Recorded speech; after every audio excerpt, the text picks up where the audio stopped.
This episode of The Dog Show features Cheri Wulff Lucas.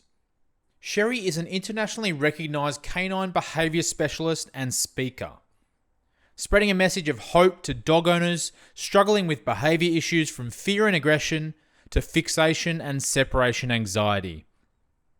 Her methods are gentle, intuitive and effective, teaching dog owners to unleash the strong, assertive leader inside of them. In the interview, we discussed the somewhat controversial topic of how excess alcohol consumption affects your relationship with your dog. Cheri, welcome to the Dog Show today. Thank you so much for coming on. Thank you. Thanks so much for having me. Yeah, I'm really interested to have a chat with you today. You've got a very interesting background with being a dog behaviour specialist and also personally as well. So I'm sure you can share lots of insights with our audience. We're discussing a bit of a controversial topic today in terms of alcohol consumption and how it affects your dog. But before we get to that really serious stuff, I'd like to hear a bit more about your personal history with dogs. Have you had dogs growing up and everything in your life? Oh yeah, my whole life. I always knew that I would be somehow involved with dogs. I've been pretty much an animal fanatic since I can remember, since I was a kid, but dogs in particular. And then I made it. I got into rescue first, and I actually founded a humane society of my own rescue about almost 35 years ago, a long time ago. And it's a no-kill rescue that I've had for a long, long time. And we've placed over 5,000 dogs that we've pulled from either high-kill shelters or in strays, owners that have passed away. We've taken in their dogs, and that's what got me started, was rescuing dogs and then finding out I didn't know how to resolve their behavior issues. So can't place a dog when they're not fixed. Yeah. So that's sort of how the whole thing started. Okay, and did you ever home any of those dogs yourself, or was it more about just enabling them to go to other owners? No, well, the rescue, I have acreage in California. I've lived here on this property for 25 years, and I have a lot of space and a barn that we modified to be a shelter, that we actually turned the barn into a building with insulation and everything. So we've had that there, and it's been an all volunteer run organization since the beginning. So all of our staff has been volunteer. And for a long time we did fine until we hit a wall with some of the dogs that we started noticing. Since we're no kill, we never in our entire history have we put a dog down for behavioral issues, but I didn't know how to resolve them. So they were just warehoused here, is kind of the terminology that I would use, is that I can't move them and all of a sudden we're starting to get full with dogs that are going to be here forever. So I started to really search for help to try to figure out what to do to fix these dogs, because just loving them wasn't enough. It wasn't cutting it. What were some of the main issues you would see with rescues? Was there any trends you would see with like the common problems that you needed to solve before they could be homed?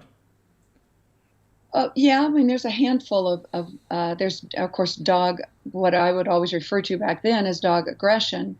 A lot of times, this is a whole nother subject, but it was actually dog reactivity, not aggression, although it could manifest as such, but it wasn't really dog aggression. And separation anxiety, dogs that just didn't have any direction, and they would develop sort of a neurosis, neurotic type behavior, especially with border collies and the high drive dogs that didn't have enough to do and weren't stimulated mentally enough, things like that. But a lot of times we just got good dogs that ended up in a high kill shelter, and we pulled them. A lot of reasons why dogs end up at the pound, and it's a lot of times not their fault. Yeah, absolutely. I mean, too many dogs and not enough, Yeah, absolutely. And I think especially with the year that we've had, I mean, adoption and, the buying of puppies and everything has increased dramatically this year because more people are at home, which unfortunately, I hope it doesn't, but I feel like that could create further strain on rescues in the new year. Yeah, I did a video early on when the country first shut down about just for people to be aware, to be very careful that they don't let their dogs just live on top of them during this time, because you're right, people went out and the shelters were empty in some areas because people went out and got a dog because they were stuck at home with their kids. And I wanted to warn people that, you don't want to develop an issue where once people leave and go back to work, their dog now has severe separation anxiety because they're used to just kind of being either on the lap or underneath the chair or the desk or constantly with their owners. They don't learn how to be alone. So, and they develop this tendency. So that, yeah, I'm holding my breath on that one too. Yeah. We'll see what happens. I'm sure. What the I feel like we could probably talk all day about rescue dogs and the challenges around that. It's a very complex topic, but I don't want to stray too far from what we're going to discuss today. But how did you make that transition from getting into rescue and looking to help those dogs get homed to becoming a dog behavior specialist and leadership mentor for owners? Right. Well, it was a means to an end, really. I never in a million years had I dreamed of being a trainer or even seeing myself as a teacher, period. I always wondered why people became teachers. It just seemed like so foreign to me. And then, but I had to seek help because I couldn't, I didn't rescue dogs so that I could put them in a shelter and let them live their lives out there. Excuse me. So back in the day before Caesar had his dog was for show, about 6 years prior to that, I heard of him and I called down to his facility and he answered the phone. He was in South Central LA, which if you know that area, it's, he just had like a concrete sort of a warehouse place. I'd never heard of him. Nobody had. We became fast friends. That was back in the day when his English wasn't as good. And I grew up in Central America, so I'm fluent in Spanish. So that created a little bit of a bond there, and I got to know his family and his kids and his wife really well, and they spent a lot of time up here. So that was 6 years prior to Dog Was First. So I kind of got I've evolved very much as a trainer, but I still have my roots there. But I've got very much my own style now, and I've modified a lot of the ways that I do things. But it was a means to an end because my whole idea originally was just all I wanted to do was fix these dogs. So that I could place them. And then it became something where I'd get a call, do you think you could help me with this or with that or whatever? And all of a sudden it blossomed into a career. And I'm glad I've done it because I can continue to share what I know to help shelters move their dogs into appropriate homes. Yeah, it sounds like a natural journey where you've come from a great place, a purpose of wanting to help. And that has, developed into something which you can do for a career, as you said, which is always a great path to take. Right. I prefer that it went that way, actually. Yeah.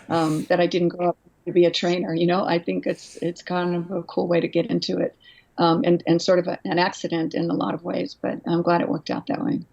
Interesting enough, before we started recording the call, I was asking you, about your training methodologies and how you were kind of a little bit different because you focus on the owner and kind of unleashing the leadership within the owner and empowering the owner to be a better owner, I guess, in many ways. So right. I found that a unique approach, but also kind of light bulb moment for me. It's like the owner's probably more of the issue in many dog behavioral challenges than the dog itself. What made you kind of take that approach? Well, some of it has to do, I don't discuss this very often, but I do allude to it a lot in my videos, is I suffered from depression for 2 decades. That's a long time, starting in my teenage years. And, pretty severe when I look back on it. I didn't think about it that way at the time, but I really began to realize that I was using my dogs as sort of an emotional I was putting all of my emotional needs on my dogs, and that's not what they signed up for. And when we do that, I believe that we put this load of responsibility on the dogs that they're brought into this world as they're just domesticated animals that are brought into this world to actually receive direction from us. They're no longer able to live out in the wild on their own, so they're dependent on us. And then here we are asking them to resolve our emotional needs and our issues. And I don't think we do it. I think it's inadvertent, but nonetheless it happens. And it's a tremendous burden for the dog to have to carry that weight.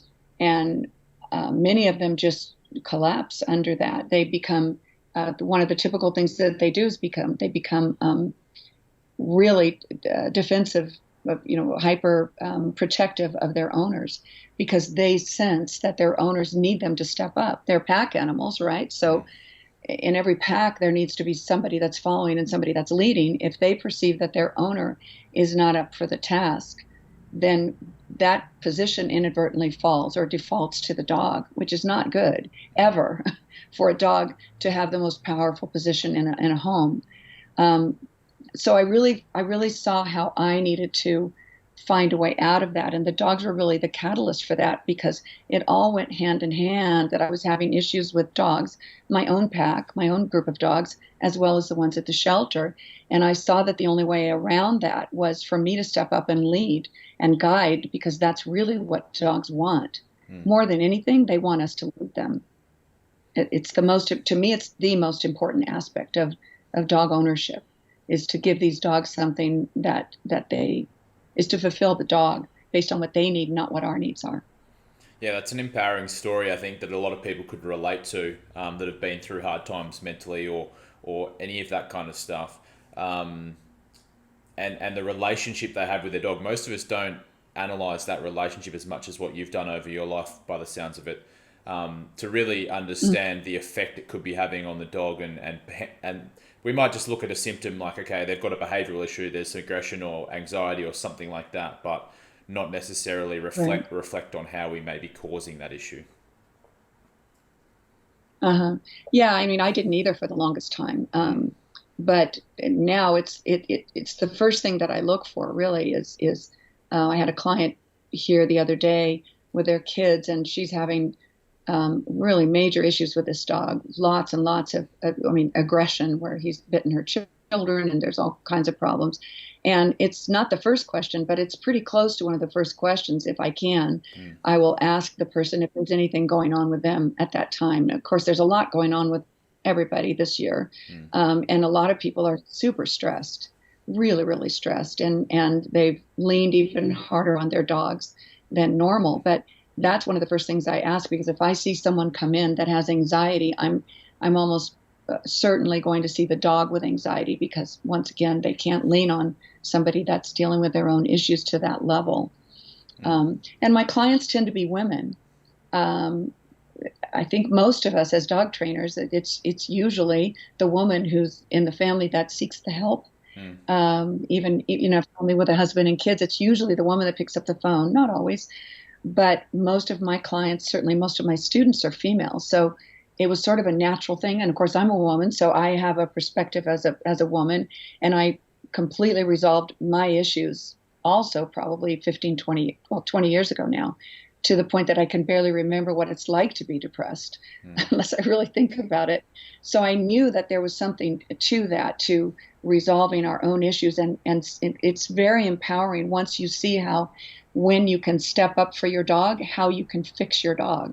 And that's what we all want. We don't realize that we have any responsibility or any influence on their bad behavior. But once we realize that we might, and we can see that we can fix it by leading, it's just incredibly empowering and fulfilling, I believe. And it's a catalyst for change for the human. I think the biggest hurdle to someone probably seeking help in any situation, whether it's with their dog or for themselves, is admitting that they need that help. Right. And again, I don't think anyone sets their dog up for failure deliberately. It's all accidental. And most of us have grown up. And as you mentioned before the show, we were talking about Western cultures. And in Western cultures is where we do this the most, where we humanize the dog. We feel sorry for the dog. We use human techniques to try to put dogs in timeouts. We're convinced that our dogs are mad at us. All those different things that we do, we tend to have more issues like that than third world countries do. I grew up in several third world countries in Latin America, and there's a big divide between how people treat their dogs differently. In many respects, I think a lot of times those dogs are more balanced because they're seen as, this is the dog and these are the humans, and there's a divide here, whether they're in poverty or whether they're wealthy. There's a cultural divide that's a little different. I'm generalizing, obviously, but I think Western cultures are more guilty of this than other countries might be. Those lines are becoming more and more blurred at the moment, I believe, as well. The the dog and the human life Yeah. in especially the family life. Yeah. They're becoming more and more part of the family in Western culture. Yeah. Yeah. No, I agree.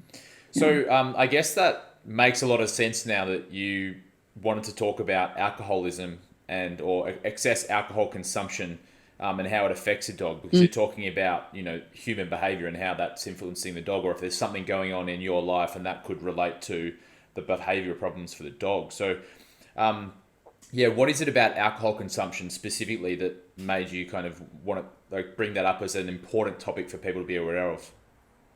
Yeah. Well, one of the when it gets close to the holiday season is when it becomes more at the forefront of my brain, because this is when a lot of accidents happen, and statistically, at least in the United States, there are a tremendous number of bites over the holiday season because people are bringing guests in and out, and even with all the stuff we're going through, people will still be getting together, and they will be probably drinking and celebrating more than usual. So I'm referring to excessive alcohol consumption, not just an occasional glass of wine here and there. Um, but what happens is we have to first look at why we drink, and I have wine, so I'm not. This is not a judgment against anybody, but it's we drink because we want to alter our state of mind, right? I mean, that's the honest reason that we drink. If we really stop and think about it, is we drink to relax, we drink to celebrate. It's always alcohol. There's no doubt about it. Scientifically, that alcohol does change your state of mind. If it's done excessively, of course, it changes even our ability to coordinate our own bodies. It affects our brain. It affects our judgment. We end up having a lot of times a lack of judgment. And so when this first was something that I really wanted to address in my own career was several years ago when I had clients that were very well off. They loved to entertain. This was a doctor and his wife, and his wife was an incredible cook. So they entertained a lot, but a lot meant like every Friday night, not like every night of the week. But most people, even if they entertain one day a week, maybe. So what they were doing was they had a dog that was very uncomfortable with other people. He had several bites on his record, or at least in his history that weren't reported, but they were in his history. And when he was up here with me, he was perfect. No dog reactivity, no reactivity with humans, nothing. Flawless, because up here he was structured, disciplined, everything. He knew his place, and he was very happy up here. When he got back with them, he was a nightmare. They couldn't walk him. They had people over, and what they were doing was they had, in my opinion, they had a romantic notion of how cool it would be to be serving dinner, your guests are there, everyone has a glass of wine, you're serving this delicious meal, and your dog is meandering through the crowd, getting affection from everyone. But it's just not going to play out like that with this particular dog. He was uncomfortable with people. So what I try to explain to them is, let's look at it from this perspective. What do you have to gain by keeping your dog out in that situation when you're distracted because you're cooking or you're getting to know your friends better? You're drinking, so are your friends, so your judgment is impaired. Yes, you've told your friends, please don't go over and pet him, but they're drinking. They forget. Or it's like, well, dogs love me. And then what would happen over and over, this was not once or twice, but multiple times, where they would go over and lean over the dog. The dog's already stressed. And in a couple of cases, the dog reared up and bit them. He's just a small little Aussie, mini Aussie. But nonetheless, it was dangerous. He broke skin, and people were upset. So what my whole goal is not to tell people don't drink during the holidays, but my feeling is manage risk appropriately. If your dog is uncomfortable in that environment, dogs don't like social pressure. I don't like social pressure. I was very shy when I was a kid. I didn't like it if somebody came up to me and just insisted on being my friend, came to a party or a dance when I was young and wanted to dance. And I didn't want to dance, but I wanted to be there, but I didn't want social pressure on me. Dogs don't like that. They don't like being negotiated with for affection. Well, come here, baby. Dogs love me, and that whole thing that they go into. So my feeling was, put the dog up. Put the dog in a crate in your room, because there's nothing to be gained. Even if you entertain frequently, that's only, let's say you do it every Friday night. Your party might be from 6 to 10. That's 4 hours, 4 times a month. That's not a lot to ask, in my opinion, because the risk, if it's not managed, And if it plays out badly, then you've got a liability, you've got people that are bitten. It's just not good. And the dog's not enjoying it at the same time. So that's my perspective on that. Yeah, I can relate to that. That's what I, Our dog is very comfortable in our home environment, but when we do have guests over, even without alcohol, there can be, a sense of anxiety, or she just not being herself, essentially.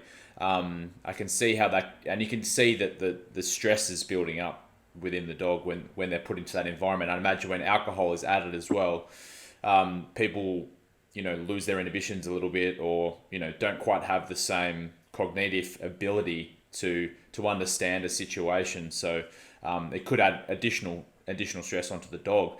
I guess what you're talking about then is a social situation. Then I imagine there's other effects of excess alcohol consumption which are affecting yeah. the dog as well, right? Yeah, the other point that I wanted to make, which is equally important, that was the first point, and the other point was just that when we drink, if we drink excessively, of course, it alters who we are, and the dog picks up on that. So dogs tend to. We've all seen it where dogs have corrected other dogs in play groups, in dog parks, when one dog gets out of control and other dogs will go over and sometimes will even attack that dog, or at the very least will pin the dog down, shun the dog. In their natural world, that's how animals in all of the animal kingdom will deal with unbalanced animals. If their level of play is excessive, or they're inappropriately aggressive or something like that, they will be corrected. So one particular instance that happened just a couple of weeks ago with one of my clients is, again, it was an excessive drinking issue, and the dog's very uncomfortable around her when that happens. And she went and leaned over him to pet him, and he jumped up and bit her on the lip. Because dogs will pick up on, I'm not going to say they pick on, they know when actually alcohol is being, is involved, but anything where the human is not balanced at that moment makes the dog uncomfortable. And dogs want to correct that. They want to be away from that, especially if we put our dogs in a situation. In her case, she went over to the dog when the dog was on his bed in a place where she's taught him to go to relax. He was cornered. The bed was in the corner, so the dog didn't have the ability to go into flight and get away. They can't say, "You're making me uncomfortable." So their only option, if they can't get away, is to bite. And we don't want to set the dog up to fail like that. So I think that's the most important. That's not a social environment situation, but nonetheless, it's a situation that we put our dogs in without realizing it, that when we're not in the right level state of mind, we can get bitten ourselves. Yeah, and I guess what you're talking about is when you've already consumed the alcohol, and I guess your inhibition's down, and those moments which can result in an incident, right? But do you think there's Right. any I guess flow on or aftermath effect of excess alcohol consumption? For example, when you're hungover, or if you're doing it for a long period of time and you're actually got alcoholism as an issue, that your mental state beyond the actual moment when you're drunk, I guess, is affecting your dog as well. Absolutely. Because if you are in that place, you're not in a healthy place, and you haven't been in a healthy place for a long time. So it's no different than if you have a tremendous amount of anxiety or tremendous amount of depression. When I look back on those years, I can remember times when I was, like beyond depressed, but maybe in a state of grief. My dogs didn't even want to be in the room with me. And some dogs in particular are super sensitive. If I was really in a bad spot, I could see them sort of be, they didn't want to be around me. And the problem is, a lot of times when we're in that state is when we want the comfort of a dog. And so we push on them, we push up on them. We're sort of insisting that they help us through that situation, and they're not equipped to do that. They're not equipped to carry that load of emotions that we put on them sometimes. That's not what they signed up for. Yeah, interesting. So yeah, whether it's alcoholism or anything else, anything unbalanced, depression, anger, any of those things can affect the dog. Yeah, alcohol can obviously heighten those things as well, as you know, and that's probably it's a spiral when you might drink alcohol to remove yourself from those feelings, but then it can make them worse and things like that. and affect the dog even more. Right. Right. Interesting. I was going to ask you if a dog can help you, I guess, resolve some of those issues, whether it's alcoholism or the mental side of things. And what you're suggesting is, I guess, maybe that's the default that we have. We kind of rely on our dog, and when we're in those low moments in our lives, we expect that they can help us. But you're saying that's probably not a good behavior to have. Well, I think they can help us to the extent that they can be a catalyst for change for us. That's what I was referring to when I talked about how, I went through my depression and I realized that I had to step up for my dogs. I can't, to me, it was unfair on well, it wasn't something I deliberately did. Obviously, it was something that started at a very young age. But nonetheless, I felt like I had this responsibility, probably bigger responsibility than most because I had multiple dogs, personal dogs and shelter dogs. And I needed to get myself well and healthy in order to help them because I wasn't going to be able to help them if I didn't. So from that perspective, yeah, the one woman that was recently bitten, of course, she's swearing that she's going to, change things. And I hope she does. I spoke with her since that happened and she hasn't had a drink. But I think if we understand what can go wrong and how our dogs can be set up to fail. And in her particular case, if this happens again, she'll lose the dog. The dog will lose his life. So I can't even imagine anything more horrible than to know that somehow you had something to do with that because you couldn't get your own self squared away. I mean, it is a syndrome that people need help most of the time with alcoholism or depression. But it can be a catalyst. I think it would be very motivating for most people to realize that I need to get this. I need to tackle this and get it resolved for the sake of my dogs. Yeah, that And makes a my lot of family, sense. and my kids. Yeah, exactly. Yeah. Like those the things that you love in your life, your dogs, your family, your kids, whatever it is. Um, I mean, Right. they're so important, and alcoholism is having an effect on them. I guess most people might not necessarily think about it as much from a dog's perspective because they're positioned differently within the family ecosystem, right? But all of these things you're Right. talking about, I mean, that's such a horrible thought to think, and I guess it's a bit of a shock and fear factor, but to think that your alcoholism could make your dog do something which could result in them being put down, I'm sure there's no one out there that wants that. No. No, and I mean she was so guilt-ridden because this is the second time since she's been working with me that it happened. So I worked with a lot of women, and I had told her that I would help her at whatever level she wanted me to help her at.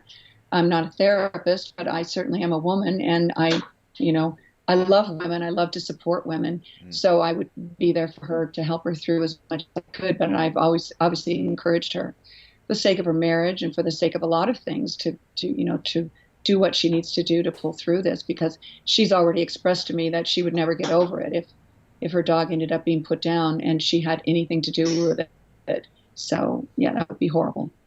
That'd be horrible.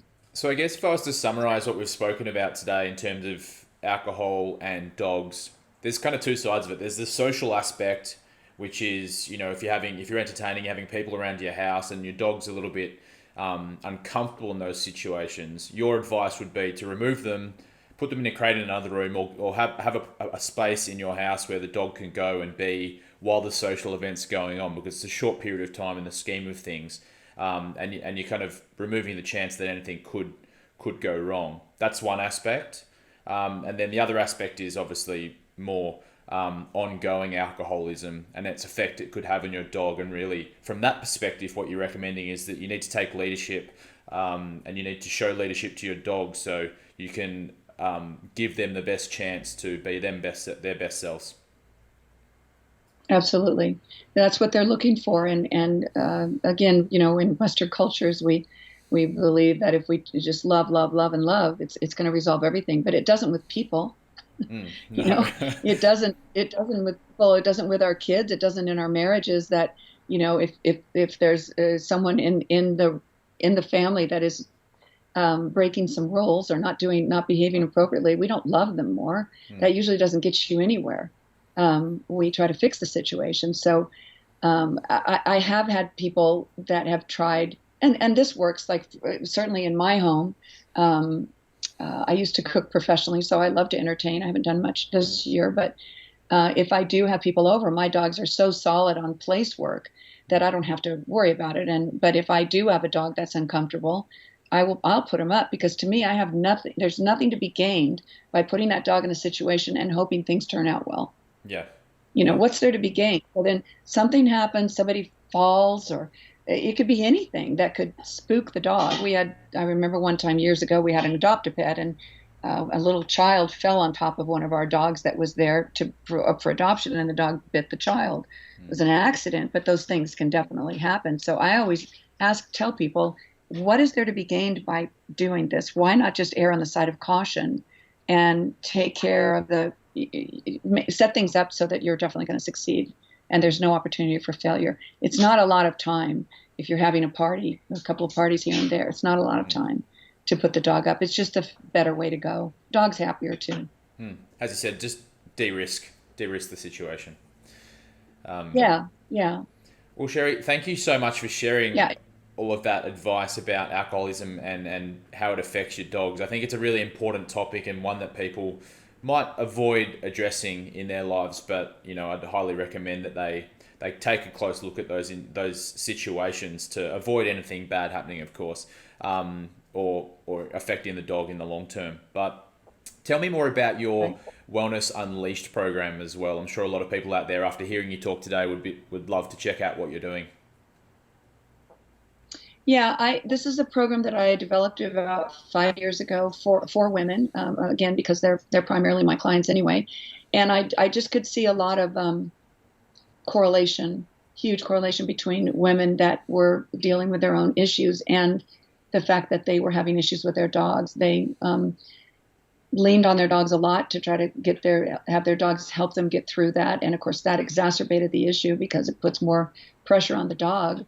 And the dog doesn't understand. Again, dogs look at weakness and unbalanced, behavior or state of mind. It's all in one big basket to them. It's not like they're not going to sit around going, she's depressed right now or she's having a bad day. They're just going to go, she's not up for the task to lead today. And so I felt that it was really important long term to not just, you can't just give somebody the 100 top tips of how to resolve dog behavior issues. You can't look it up in a book. My dog's doing this. We'll go to page 25 and the answer's there, because so much of the answer, as you know, in the same business that I'm in, you'll take the leash from a client sometimes and get entirely different behavior from the dog than what the dog behaves like with the owner. When people take their dogs to the vet will immediately take the dog in the back without the owner. Why? Because the dog behaves better when they're not with the owner, where they've practiced the worst behavior. So I really saw a need for women to become more emotionally balanced themselves, the way I had to become.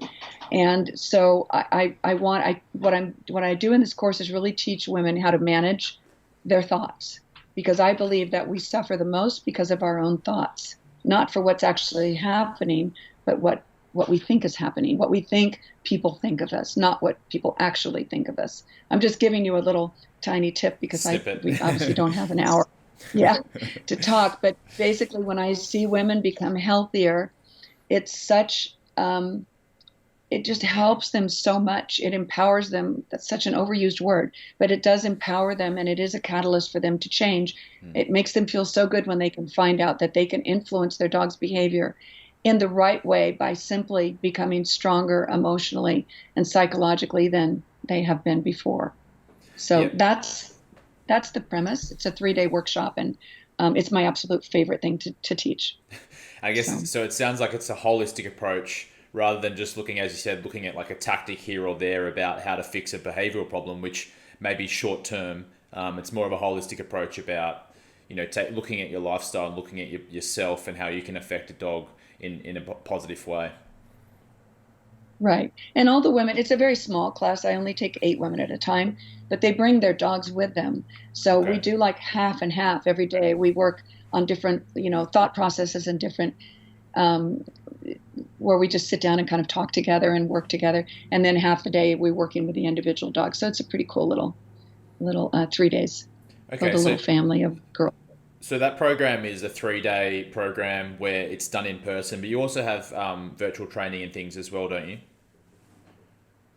I haven't set up anything. I'd like to. I do a little bit of contribution to Consider the Dog, which is a subscription-based service. I would like to kind of do my own thing at some point, but I do an awful lot of videos that is just free help for anybody.